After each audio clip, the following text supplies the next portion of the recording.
There was a wealth of issues that we didn't even know that we weren't addressing properly, and we definitely had some issues highlighted that we would have otherwise not been fully aware of.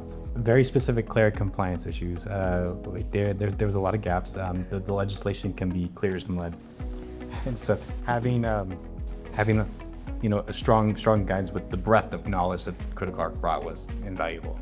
We also found that once CriticalArc advocated for us, our upper management was very receptive to that. I think when it comes to campus security, what you don't know, you don't know.